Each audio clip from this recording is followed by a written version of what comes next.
So, in the previous learning module, you learned about business cycles, that how an economy grows in different business cycles, that even though the underlying trend growth might be stable and positive, but sometimes you get these peaks and troughs which need to be managed. Now, first of all, why do these peaks and troughs need to be managed? Because if you will be having a peak, usually it is going to create a lot of inflation, right? In a trough, you might be facing a recession where people will be losing their jobs, they will be feeling a lot of pain. So, government doesn't want this type of uncertain environment. They want a stable growth, and they want stable and low inflation. Why?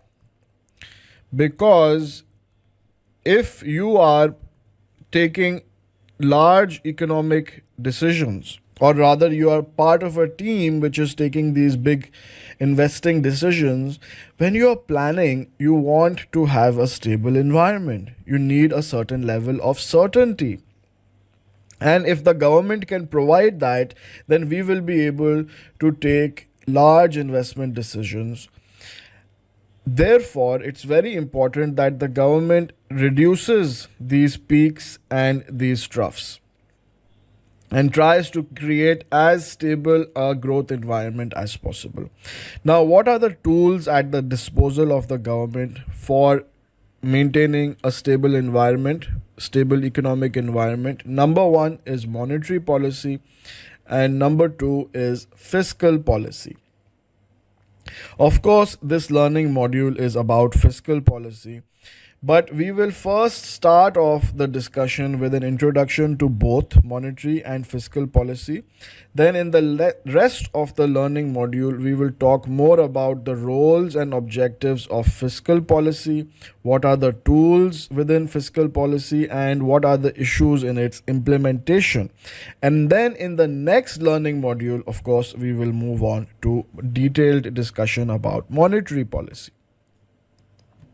So, as discussed in this learning module, we will first have an introduction to monetary and fiscal policy.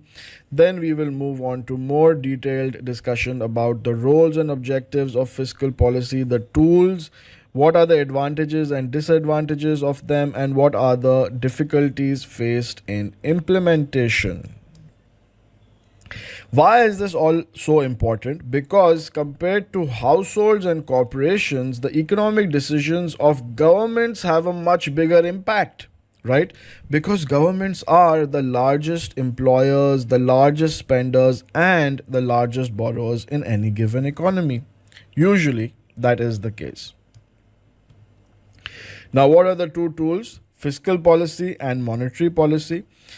And again, let me just give you a high level big picture over here, that if this is your underlying trend growth rate and your economy is growing like this, so what you want to do, if it is going down, what you want to do, let's say you are going into a recession and you don't want that, so you can reduce taxation and increase government spending. Now, how will that help counter the recession? It has a trickle down effect. If you have government spending going up, government is announcing they are going to make new roads, new hospitals, new schools. Naturally, the private sector is going to be participating in this construction of the new roads, hospitals, and schools. And there are a lot of other government projects that can be there as well. And eventually, that government spending trickles down into the private sector, and then the demand is positively influenced and your recession is avoided or stopped and the economy pushed upwards. Of course, if you give people relief in their taxation, if you give corporations relief in their tax, then they will of course be more inclined towards investing in the country and again improving the aggregate demand. Monetary policy, on the other hand, of course, we will have a detailed look in the next learning module, but I'll just give you a little bit of an introduction that it is related to interest rates and money supply.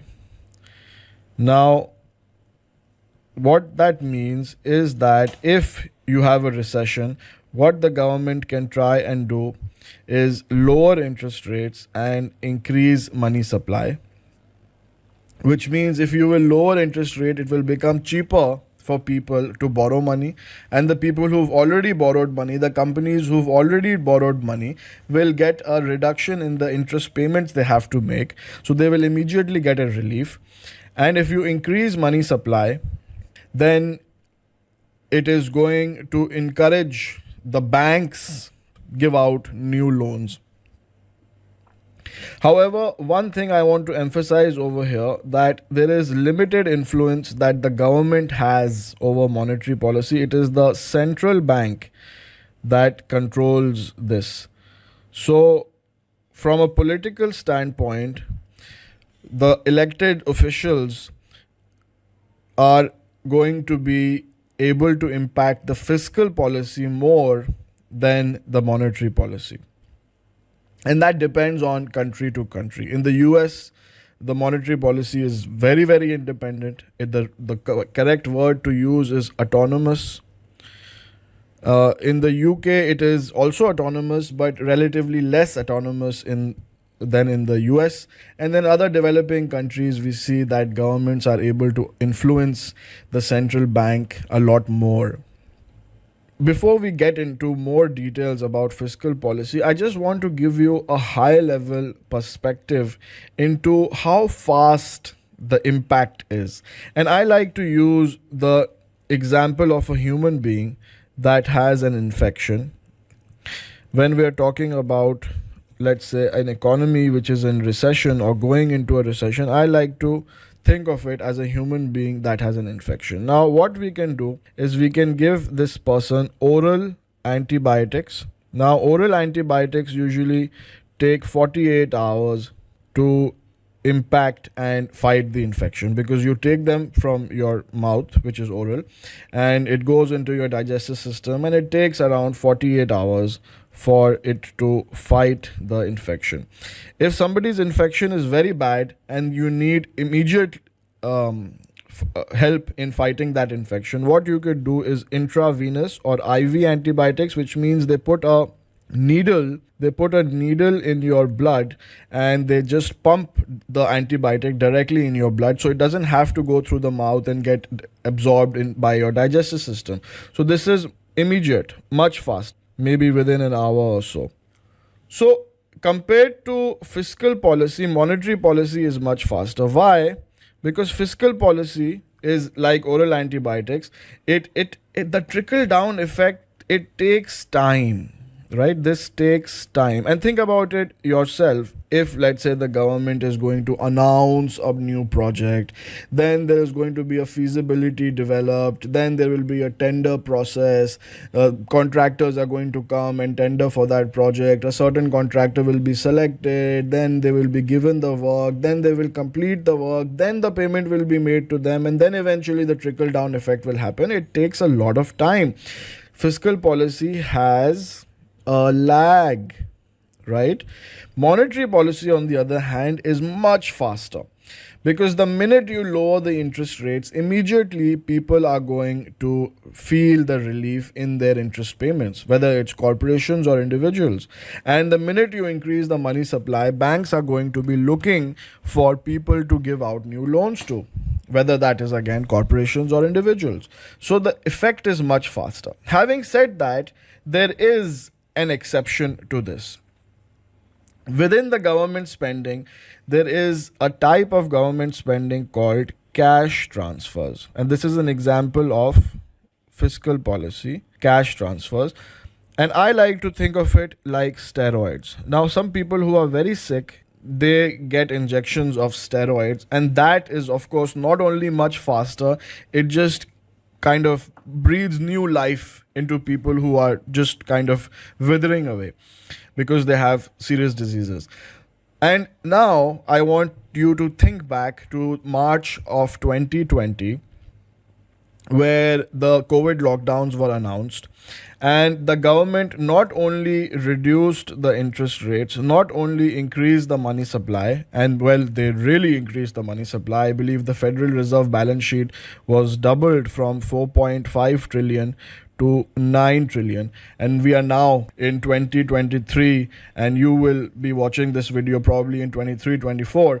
Is that we are seeing the impact in inflation, right? Because the money supply is there. Anyways, we'll talk more about that later in other learning modules. But the point is that they also started giving thousands of dollars. I don't exactly remember how many dollars was it. Somewhere between, I believe, $1,500 to $5,000 per person directly in their bank account, right? So people were getting money directly in their bank accounts, and which is like steroids, because then if you want to boost demand in the economy, you're worried that you are going to go into a recession because a lockdown is happening, nobody is buying anything, nobody is spending money on anything, and you're worried about a recession. So if you put money directly in people's accounts, that of course is going to have the best impact, right? And this cash transfers is actually also a fiscal policy tool. So even though in a general perspective, monetary policy is much faster, much more effective than fiscal policy in general, but fiscal policy does have these cash transfer tool which can be very, very useful. But of course, it comes at a great cost. You're literally putting money in people's accounts without them having done any work or earned that money. Right. So anyways, what is the purpose of all of this? Because the government wants to make sure the growth is stable, right? And that the inflation is positive and low. So usually they want to have it around 2% inflation. And this is very, very important for those people who are taking big economic decisions, for projects which are having a long economic life, that they need to be in a stable environment to take those decisions.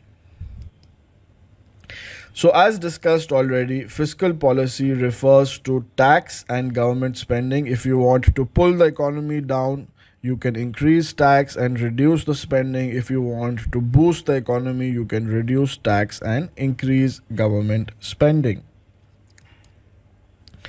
What is the primary objective of this? To boost the demand, right? So if you're going in a recession, you want to boost demand, then what you can do is you can increase your spending, reduce the taxation, and this would be the primary objective of a fiscal policy. There are secondary objectives, and that they are political in nature, right? Maybe you want to redistribute income and wealth among different segments. So you might want to tax the rich and have programs, government spending programs for the relatively not so rich segments of the society. You might want to have allocation of resources between different sectors and economic agents. Maybe the government wants to promote high tech sectors and they want to discourage low tech sectors, so they might tax the lowest tech sectors, or maybe they will tax sectors like alcohol and gambling and casinos, and then use that tax to then develop technology or healthcare sectors. So again, politically motivated.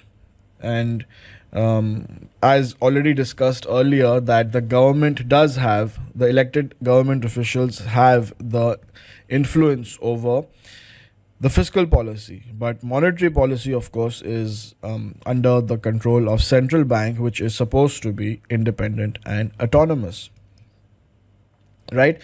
So fiscal policy can of course be contractionary or expansionary. In expansionary, you will increase the spending, reduce the taxes, and vice versa. In contractionary, you will increase the taxes and reduce the spending. So in an expansionary fiscal policy, you will lower your taxes, and that means personal taxes, sales taxes, and corporate taxes, right? So when you lower personal taxes, of course people's income goes up, and we are talking about disposable income over here, that they can use that money which is free now to dispose of it, in the sense that they can buy things for it, they can consume that money. When the government cuts sales tax, and sales tax for some countries it is called the value added tax. So if you're in the UK or in other countries where sales tax is called VAT, then you can relate with that, that it is something that retailers charge on top of the price, and they give that money to the government. And if you will lower this, if the government will lower this, naturally the price which the end customer is paying will be lower. If you will lower the corporate taxes of businesses, they will have more money freed up to invest, and that will eventually, of course, all boost the aggregate demand in the economy. You can increase your government spending on social goods such as education, healthcare, and infrastructure projects, and that will again have a trickle down effect to boost your aggregate demand.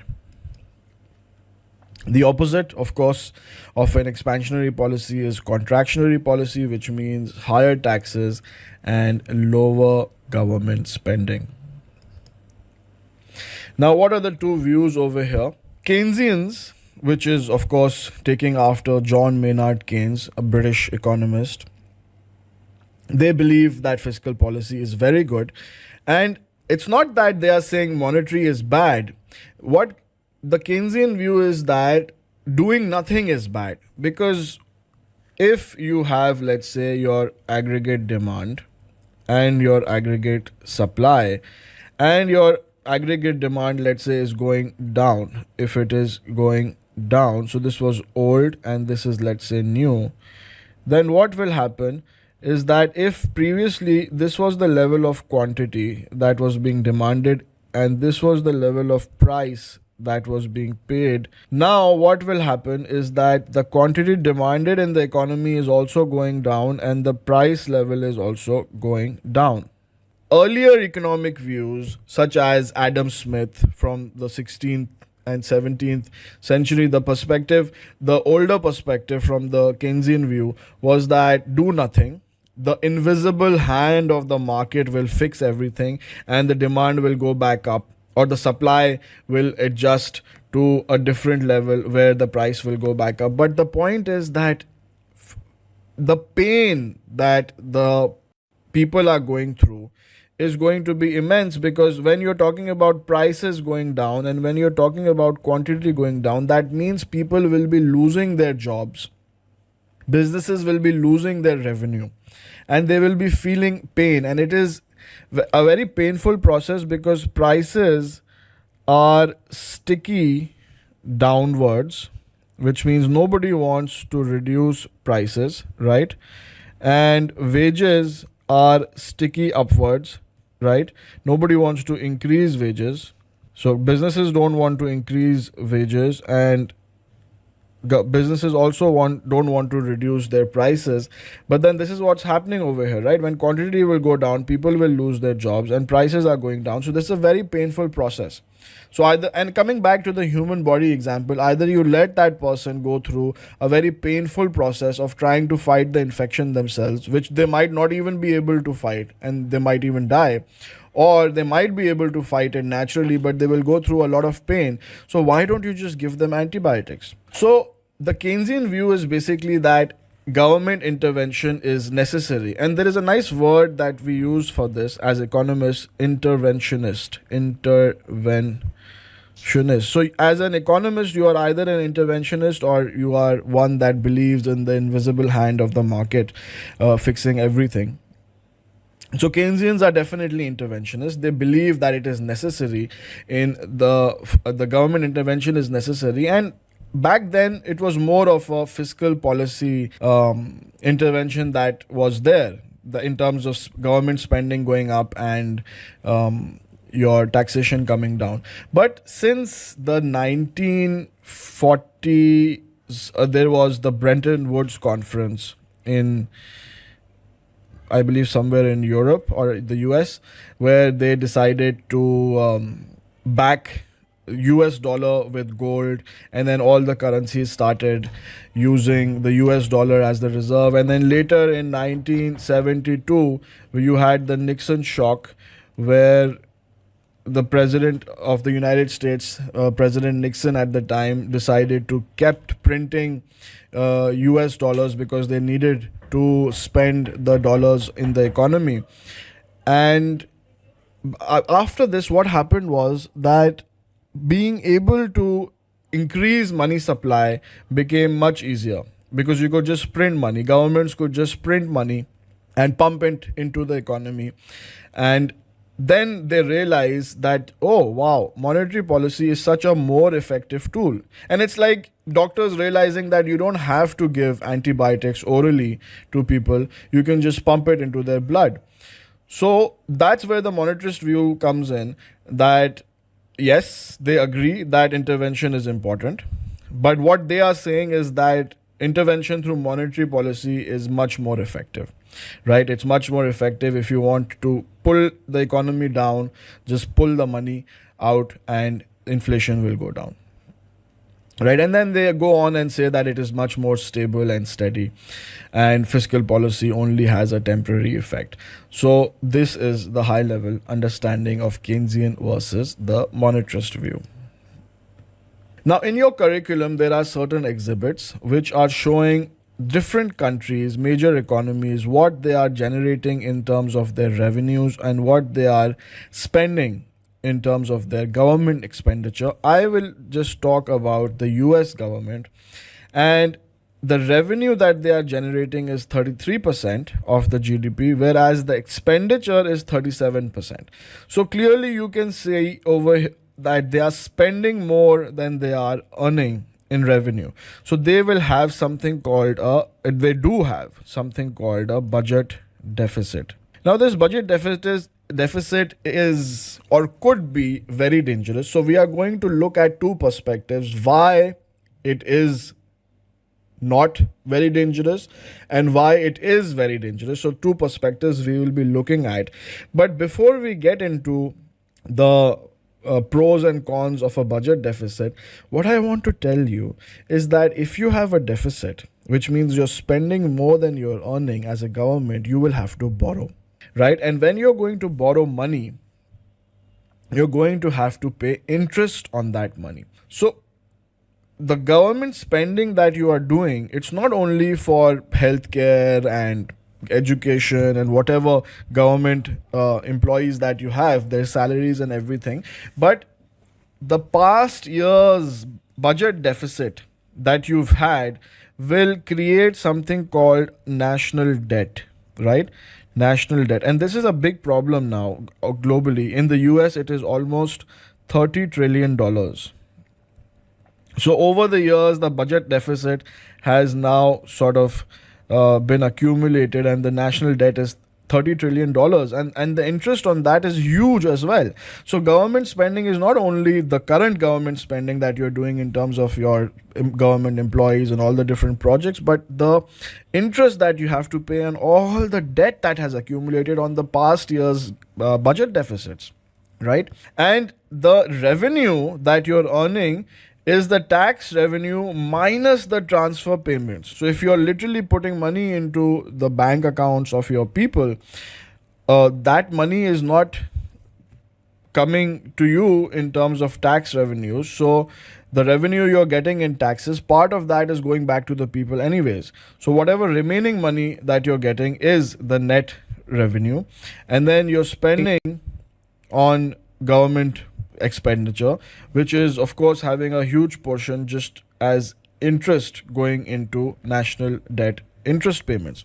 Now it's not really as bad a picture for countries like the US, because and let me just skip to that slide and then I will come back to the slides that were there in the middle, because this is a flow that I want for you to pick up right now, that there are two schools of thought whether national debt is good or bad, because the national debt is the accumulation of these deficits over time, and why should we worry about it, or why we should not worry about it? So for a country like the US, because it is borrowing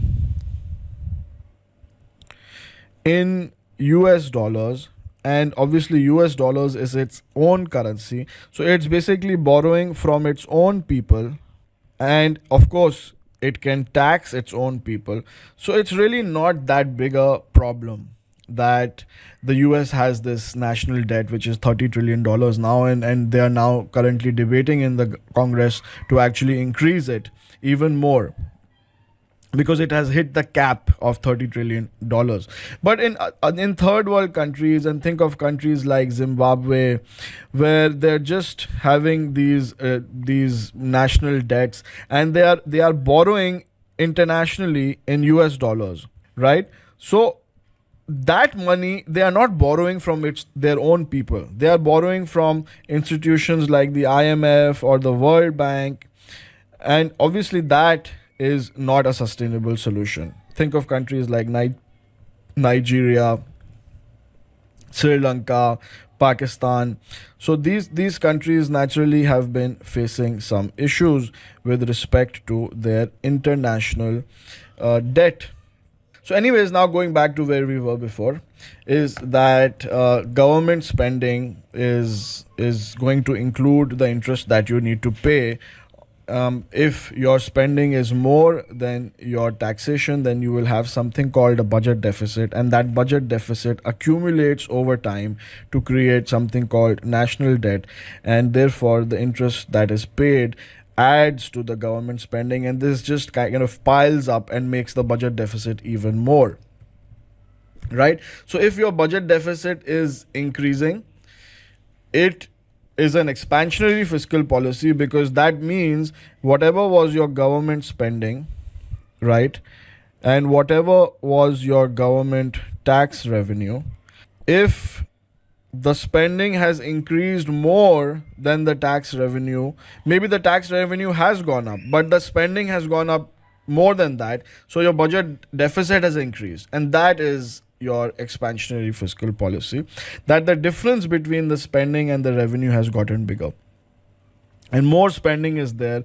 compared to the tax revenue, right? And if the vice versa situation is happening, and it does happen in a lot of countries, and Middle Eastern countries, Gulf countries, where they've got a very very well off population and a government because of the oil revenues, you could have that the government spending could be less than the revenue. You could have a much bigger revenue than the government spending, and what you can have is a budget surplus, which is a contractionary fiscal policy, but because the people's incomes are healthy and the situation is good, then they can afford to do that,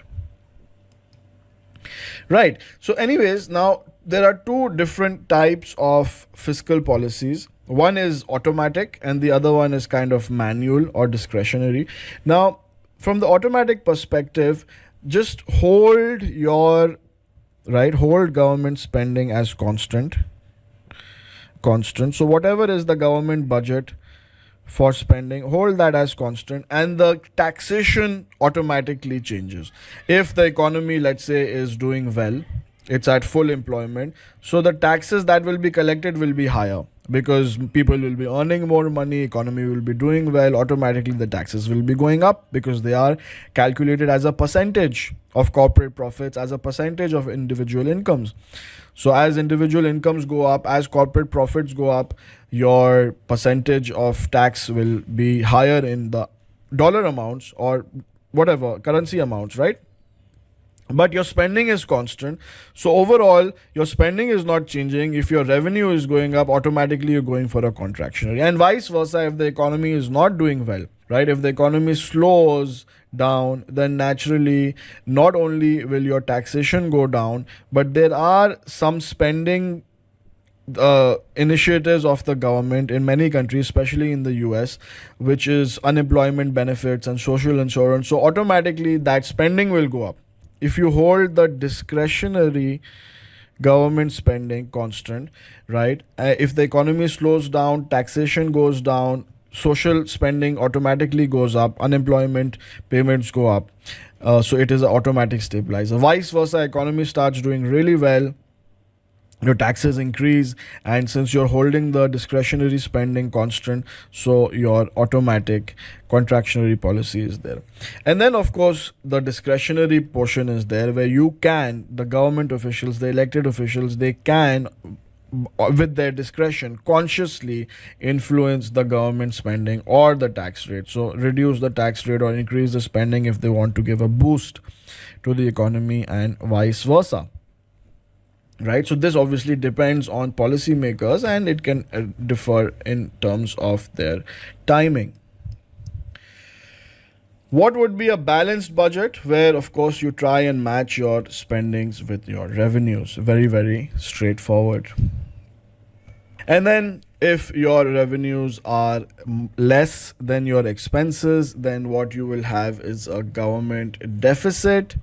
And if you have a government deficit, then it will accumulate into national debt, and then we will have a problem.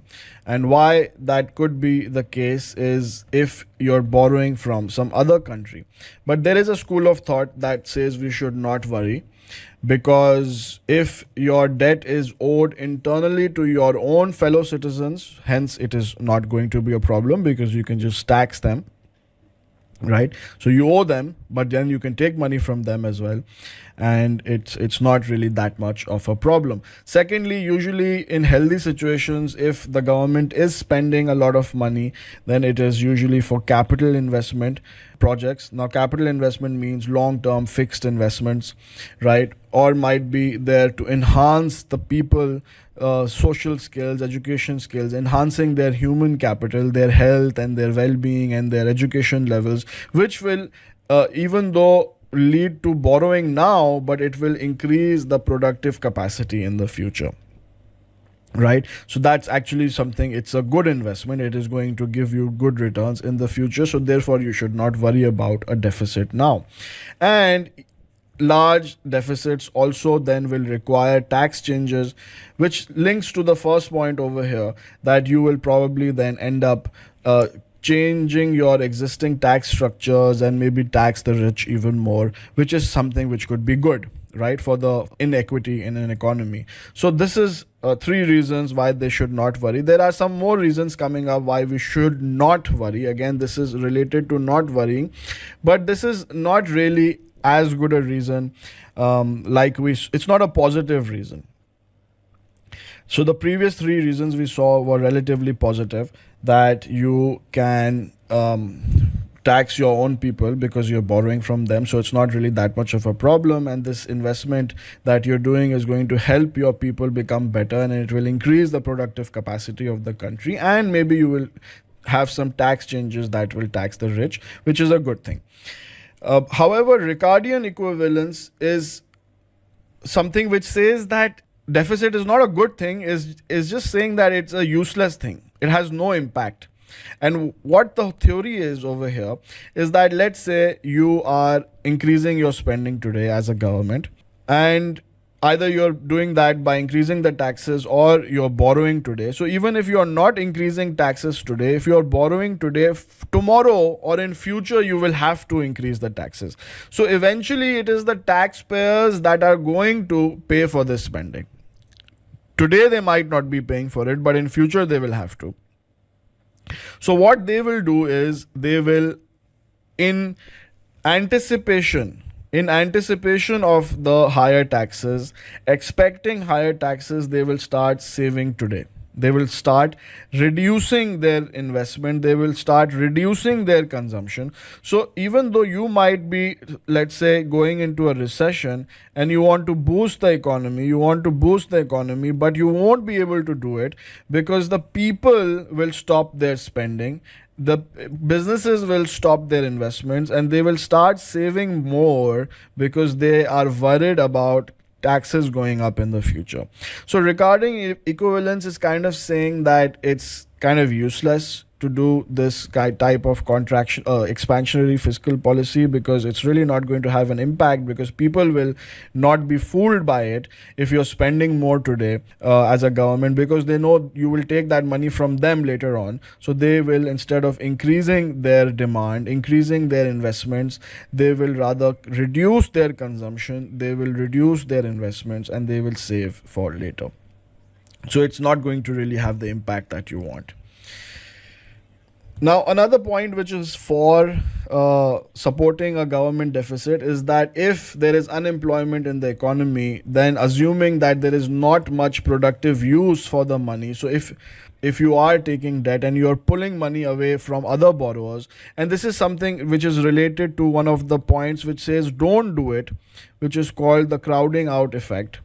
Now, what is the crowding out effect? Crowding out effect basically means that, let's say there is a certain amount of money in the economy. If the government becomes a borrower, right, and they borrow this money, then what happens is that the private sector is not able to borrow it, and it gets crowded out. The private sector gets crowded out. Now, what that means is that they will not be able to expand their business. But then again, assuming that there is not much situation where they need money, they're already going for a recession, so might as well the government borrow and spend it, right? If the private sector is not in a status of expanding right now. But this is also not a very good point, because if we talk about the points that say we should worry, this crowding out impact is actually a very important point. Because what happens is, if you are having a high level of debt as a government and you are pulling all the borrowing to yourself, then private sector will not be able to borrow that much, and it will increase the interest rates for them, and they will then lower their investment, which is going to make your problem worse, right? So high level of debt to GDP is a very big problem, and it can lead to higher tax rates eventually, because then you might have to increase your tax revenues, which will be bad for economic activity, because then people will be discouraged for earning more, and for businesses to increase their profits, and for individuals to increase their income, because they're going to increase it for who? They're going to give a large chunk to the government. If you have tax rate like 60%, then people will not really want to work that hard, because majority of their income they are giving to the government anyways, right? So this is not good, and this is a reason why we should worry. And obviously then markets will also lose confidence in a government, and eventually the central bank will have to step in and start printing money to finance the government deficit, which obviously will lead to inflation, which is not a good thing, which will lead to high inflation, higher than normal stable inflation, higher than 2%, which is not good. And that is what we are seeing these days, right? We have this continuous budget deficit, and then the national debt is going up, and then the Federal Reserve balance sheet has just been going up from recently in COVID times, it went up from 4.5 trillion to 9 trillion. And recently they did try to bring it down, but then with the Silicon Valley Bank issues and all these bank issues, again, now it has started going up again. So inflation is something that we have to face. Anyways, all of this is going to slowly make sense for you as you go through all of the economics material, and then of course your fixed income material, and your equity material and your portfolio. So things will slowly come together for you. So yeah, this is it for this video, and I will see you in the next one.